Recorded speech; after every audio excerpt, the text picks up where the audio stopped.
The researchers found that people with strong social relationships had a significantly greater chance of living longer than those with weak social connections. Human connection isn't just something that makes life enjoyable.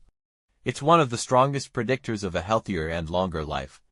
So here's the question: if human connection is so important, why do some people suddenly cut everyone off? Maybe you've done it.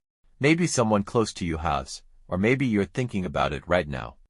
People usually assume that someone who distances themselves has become cold, selfish, or arrogant.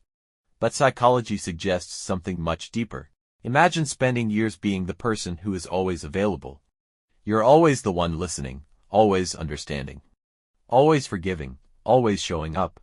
You keep saying yes because you don't want to disappoint anyone. You become everyone's safe place. But slowly, something begins to change. The conversations that once made you happy start feeling exhausting. You realize that some people only remember you when they need something. You begin carrying everyone's emotional weight while quietly ignoring your own. You smile during conversations, yet deep inside, you feel emotionally drained. Then one day, you stop reaching out. You decline invitations. You choose silence instead of another exhausting conversation. Suddenly people begin asking, "What's wrong with you?" Very few ask, "What happened to you?" And that's an important difference. Psychologists help explain why this can happen. The theory suggests that our early relationships shape how safe emotional closeness feels throughout life. When someone repeatedly experiences disappointment, emotional neglect, criticism, or one-sided relationships, their mind may begin associating closeness with emotional pain. In those moments, creating distance isn't always about rejecting people. Sometimes it's the brain trying to protect itself, and honestly, that's not always wrong. Sometimes walking away is exactly what you need, not because you hate people, but because you've spent so much time taking care of everyone else that you've forgotten how to take care of yourself. Distance gives you something constant noise never can: perspective, for the first time in years. You hear your own thoughts. You sleep better. You rediscover hobbies that once made you happy. You stop apologizing for saying no. You begin asking yourself a question you've ignored for years. What do I actually want? This is where healthy boundaries begin.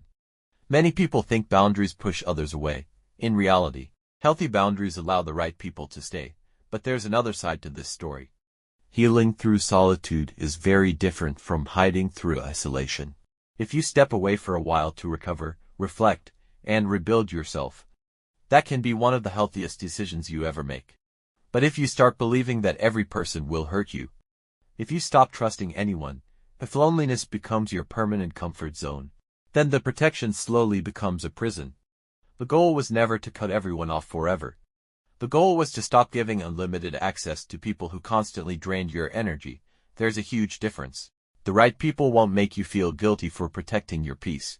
They'll respect your boundaries. They'll understand your silence. They'll value your presence instead of expecting your availability. Real psychological growth isn't learning how to live without people. It's learning the difference between relationships that help you grow and relationships that slowly make you lose yourself. So if you've been thinking about cutting everyone off, don't ask yourself, "Should I leave everyone?" Instead ask, "Who brings me peace? And who only brings me pressure?" Your answer may change your life. Sometimes the strongest thing you can do isn't disappearing from the world. It's choosing the people who deserve a place in it. If this video helped you see human relationships from a different perspective, leave a comment with your thoughts. I genuinely like to hear your perspective. And if you enjoy psychology stories backed by real research, subscribe for more videos like this, because the next one might explain a behavior you've been wondering about for years.